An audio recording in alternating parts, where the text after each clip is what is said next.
On January 26, 2020, something bad happened inside the Stauch family home.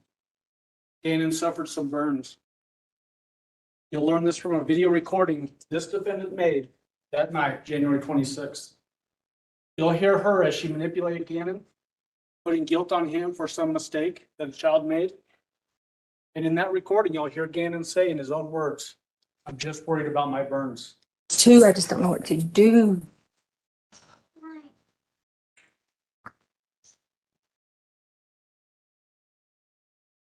Well, devastating. Initially, Scott, I can't lie when the TMZ information. Gannon, I promise this is the last time I'm gonna ask you. I'm just freaked out, okay? Are you sure you didn't do it on purpose? Okay, we promise. You promise. Pinky promise. Okay, all right, so listen. We're, all right, we're gonna have to sell stuff to fix it, okay? So we figure out what we gotta sell. We can sell the sofa. We can sell whatever, because we gotta get it fixed. So lady, don't be mad at us and kick us out the house. Okay? You got it? You got it? I'm just worried about my Okay, shh, listen. So tomorrow, The other person in this case is that last voice you just heard, who said so tomorrow. This lady sitting right here, the defendant. January 26, 2020 and into January 27, 2020, she was the sole provider for Gannon. Her husband, Al Stauch, Gannon's father, serves in the National Guard. He was in Oklahoma for National Guard training, left that Saturday night, the 25th. Everything that happened to Gannon from that point forward was her decision. She carried out actions to kill Gannon, to put his body in a suitcase and hide it, to hide evidence of what she did to Gannon. Told numerous stories to investigators to manipulate the course of the investigation. And finally, to discard Gannon inside that suitcase off of a Florida bridge like garbage. January 27, 2020, Gannon's home, located at 6627 Mandan Drive, here in Colorado Springs, Colorado, turned into the stuff of nightmares. In fact, the one place a little boy like Gannon should have felt the safest, his bedroom, turned into, like I said, the stuff of nightmares. That bedroom is in fact where he was brutally murdered. The defendant attacked him viciously, mercilessly, deliberately, and intentionally. These are exhibits that you'll see from the doctor down in Florida, Dr. Ignacio, when she performed the autopsy. She'll tell you that Gannon suffered 18 stab wounds to his body, his chest, his back, his head, and most importantly, his arms and his hands. Why is that important? Gannon was fighting for his life, and those were defensive wounds. Next came a crushing blow to his head that was so strong, it fractured his skull like an eggshell. That wasn't enough for this defendant. He retrieved a 9mm handgun, fired it at Gannon 3 times. 2 bullets struck the pillow near him and were caught in the fibers of that pillow. That 3rd bullet entered his jaw, traveled through his head, fracturing his mandible, his vertebrae, hitting his spinal cord, and lodged in the back of his head and was recovered at autopsy. Gannon's life drained from his body, drop by drop. The photo that's on the screen right now is a picture of his bedroom. Same corner where he was in that picture, or where you'll see him in the picture in the bed. Each one of those markers signifies a small blood drop that splattered across his wall. It ran down the corner of his mattress, soaked through the carpet padding, and puddled on the concrete foundation below that carpet.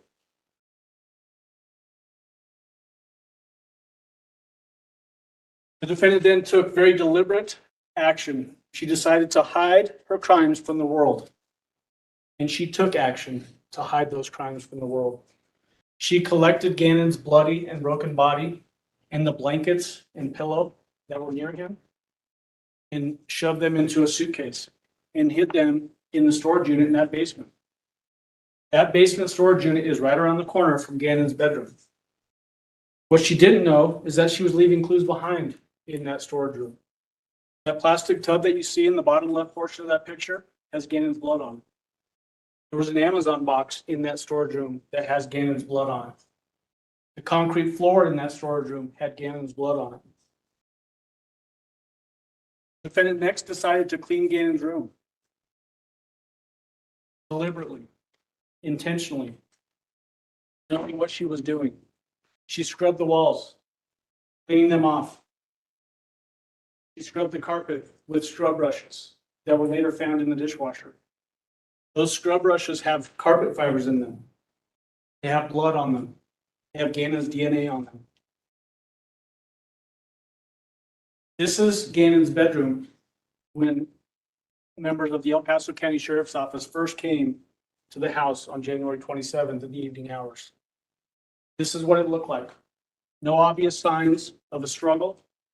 No obvious signs of blood as they walked through the house and through Gannon's bedroom. There were no obvious signs of a struggle or a murder because the defendant had cleaned them up. And also realized she had Gannon's blood on her person. Clothes that she was wearing, likely containing Gannon's blood, based off of how much blood had hit the walls, were never found. Her clothing was never found. These shoes, the defendant's shoes, were found on the washing machine, drying. That reddish rust color that you can see on the soles, Gannon's blood and DNA were found on those shoes. You can see just how much blood she was walking through as she was cleaning up that mess. Took more deliberate action. She collected and discarded other important clues. I mentioned she stabbed Gannon 18 times. The instrument that she used to stab Gannon has never been found. That 9mm handgun that she used to fire 3 rounds at Gannon, shell casing ejected out of that firearm each time she pulled the trigger. No shell casing was ever found in Gannon's room. She then took more deliberate action when she hid Gannon in a suitcase, first in her car, and then up north near the El Paso County, Douglas County line. GPS location data was used to track her locations or her movements. And it led to another grisly discovery up just in this area here. A board was found under a tree. That board had Gannon's blood on it. This is miles away from the Stauch family home, which is in the southeast part of the city, close to the airport. You'll learn through testimony that this board came from the Stauch family garage. Then took more deliberate and thoughtful action. She loaded the suitcase containing Gannon into the back of a rented van and drove to Florida. And that's the course of her travels from here to Florida. She rented a hotel room in Pensacola, Florida on February 4th, 2020. She drove a short distance from that hotel room, which is sort of by those blue angular marks on the map, up to where that red square is on the map. Drove a short distance from that hotel room, across a dark bridge that drives over a river that flows into the Gulf of Mexico. There she acted with determined purpose. Stopped that van. She hauled the suitcase out of the back of that van, drug it to the side of the road, hoisted it up over the railing, pushed it over the side, hoping that Gannon would never be found. 48 days later, 1,300 miles away from where Gannon was murdered, the search for answers and Gannon's remains finally ended on March 17, 2020, when the suitcase that came from that basement storage room, Gannon's remains, blankets, and the pillow were found by an unlucky bridge worker checking that bridge for safety. And imagine the shock that he felt when he realized what was inside that suitcase. Inside that suitcase, obviously Gannon's decomposing remains. Also, these 2 blankets and that pillow. Remember the pictures that I showed just a moment ago of Gannon in bed? These pictures were taken by this defendant on the morning of January 27, 2020. Sent them by text message to Gannon's father, Al, who was in Oklahoma for training. Take note of those blankets. Take note of the blankets that were recovered from that suitcase. The very same blankets and pillow that were in those pictures on January 27, 2020 were found 1,300 miles away with Gannon underneath that bridge. The defendant then purposely, intentionally came up with numerous different stories about what had happened. Gannon was missing, went to a friend's house and never returned. Gannon was kidnapped and she was raped by a guy named Eduardo. Gannon was kidnapped and she was raped, but this time by a guy named Quincy Brown. She went to look for a bike up near that Douglas County, El Paso County line.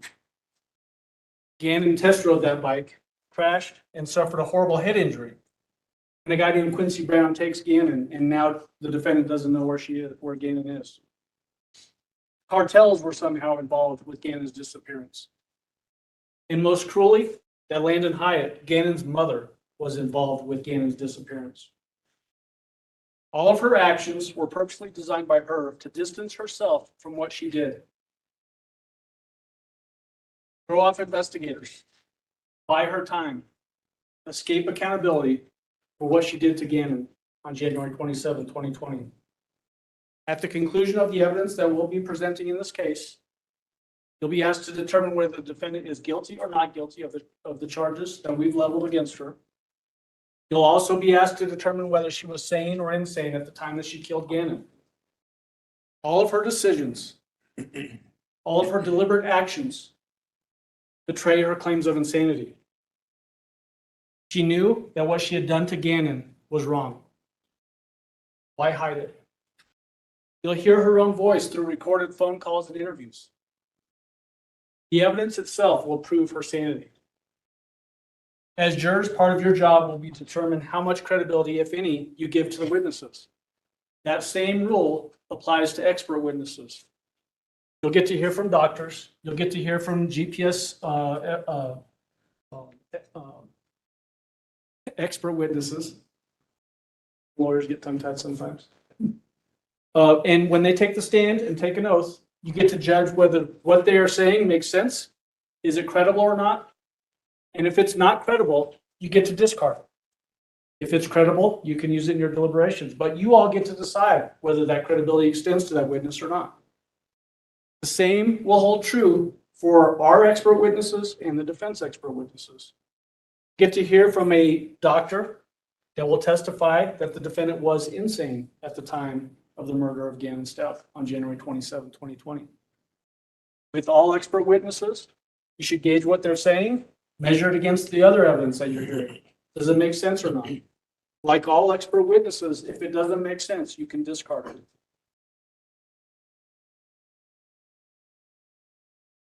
You'll also hear from others who knew her best. People that have the best opportunity to see how she was acting. Did she understand the difference between right and wrong?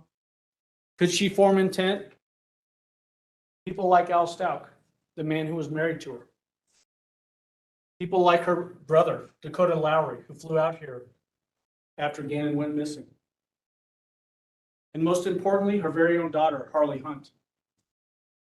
See, Harley Hunt was in the best position to know the defendant's state of mind, especially as it relates to when this crime occurred. He was the only other older person in the house. When Al left to Oklahoma, Harley Hunt was working. She's young, 17 years old at the time, thinking about going into the Air Force. But she becomes the defendant's closest confidant after the defendant killed Gannon Stauch. In fact, she also rode with the defendant on that van ride from Colorado Springs to Florida. She'll be able to tell you in her own words whether the defendant understood the difference between right and wrong, whether she could act intentionally or deliberately or not. And she'll tell you that she could on both counts. Remember, this case is about two people. Gannon had no choice what happened to him that day on January 27th. The other, this defendant, she held every single decision in her hands. She took deliberate, thoughtful actions that ended a precious life and tore a family apart. Your job as jurors will be to listen intently to all of the evidence. Because even the most mundane evidence, it might seem inconsequential when you're listening, is being given to you purposely so that you can make the determinations you need to make as jurors. Did she understand the difference between right and wrong? Was she able to form a culpable mental state? Every single piece of evidence that comes from this chair will be used by you to make that determination. The next time I get to talk with you directly the way I'm doing right now, that'll mean we've concluded evidence. And we're giving closing arguments. At that time, both sides will get to ask you to make determinations based on what you all have heard. We're going to ask you to hold us to our burden of proof. The criminal justice system doesn't work if you don't hold us to our burden of proof. Our burden of proof is proof beyond a reasonable doubt. The things we have to prove are the elements of the crimes charged. We also have to disprove that the defendant is insane, meaning essentially we have to prove that she was sane. The evidence will do that for you. We will ask you to give justice to Gannon and Stauch. We will ask you to find this defendant guilty for what she did to him more than 3 years ago. We'll ask you to find her guilty of murder in the first degree,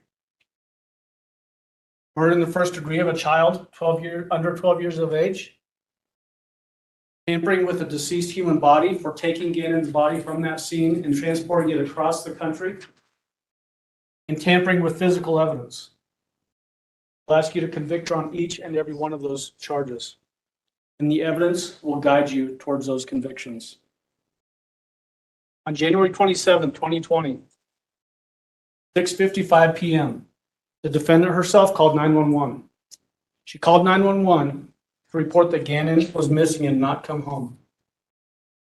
Call taker you'll hear ask the defendant, who was the last person to see Gannon? Who was the last person to see him? I guess me? The evidence will show that she was. Like, subscribe, and comment below. See you next time.